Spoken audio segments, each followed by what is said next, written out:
जय श्री राम। आइए आगे सुनते हैं श्री शिव पुराण में। ऋषि बोले, मुनि, हमने पहले से ही यह बात सुन रखी है कि भगवान शिव का नैवेद्य नहीं ग्रहण करना चाहिए। इस विषय में शास्त्र का निर्णय क्या है, यह बताइए। साथ ही बिल्व का महात्म्य भी प्रकट कीजिए। सूत जी बोले, मुनियों, आप शिव संबंधी व्रत का पालन करने वाले हैं, अतः आप सब कुछ शतशः धन्यवाद है।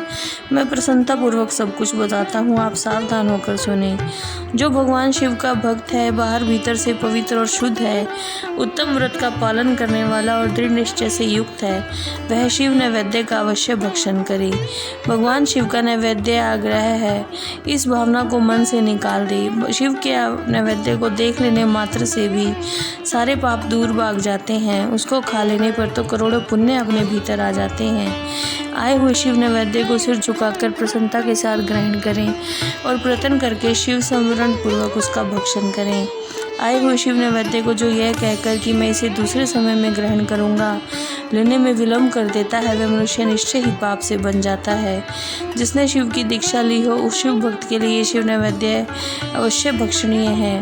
ऐसा कहा जाता है, शिव की दीक्षा से युक्त शिव भक्त पुरुष के लिए सभी शिवलिंगों का नैवेद्य शुभ एवं महाप्रसाद है, अतः वह उसका अवश्य भक्षण करे।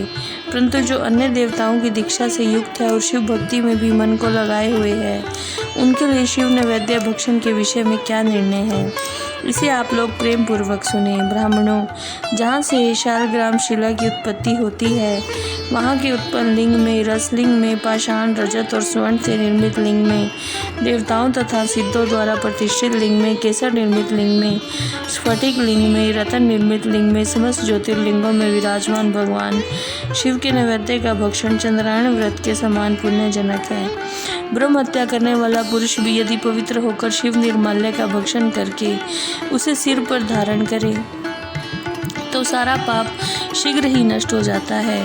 पर जहाँ चंड का अधिकार है, वहाँ जो शिव निर्माल्य हो, उसे साधारण मनुष्य को नहीं खाना चाहिए। जहाँ चंड का अधिकार नहीं है, वहाँ के शिव निर्माल्य का सभी को भक्ति पूर्वक भोजन करना चाहिए। बाणलिंग, नवनिर्मित लिंग, सिद्धलिंग उपासना से किसी ने सिद्धि प्राप्त की हो या स्वयं सिद्धों द्वारा स्थापित है, स्वयं भूलिंग, इन सब लिंगों में तथा शिव की प्रतिमाओं में चंड का अधिकार है। जो मनुष्य शिवलिंग को विधि पूर्वक स्नान कराकर उस स्नान के जल का 3 बार आचमन करता है, उसके कायिक, वाचिक और मानसिक तीनों प्रकार के पाप यहाँ शीघ्र नष्ट हो जाते हैं। जो शिव नैवेद्य पत्र, पुष्प, फल और जल आग्रह है, वह सब भी शालिग्राम शिला के स्पर्श से पवित्र ग्रहण के योग्य हो जाते हैं। मुनीश्वरों, शिवलिंग के ऊपर चढ़ा हुआ जो द्रव्य है, वह आग्रह है। जो वस्तु शिवलिंग के स्पर्श से रहित है, अर्थात जिस वस्तु को अलग रखकर शिवजी को निवेदित किया जाता है, लिंग के ऊपर चढ़ाया नहीं जाता, उसे अत्यंत पवित्र जानना चाहिए। इस प्रकार नैवेद्य के विषय में शास्त्र का निर्णय बताया गया है। तो शिवलिंग के ऊपर जो स्नान करा के उस स्नान के जल का 3 बार आचमन करता है, उसके कायिक, वाचिक और मानसिक तीनों प्रकार के पाप शीघ्र नष्ट हो जाते हैं। जय श्री राम।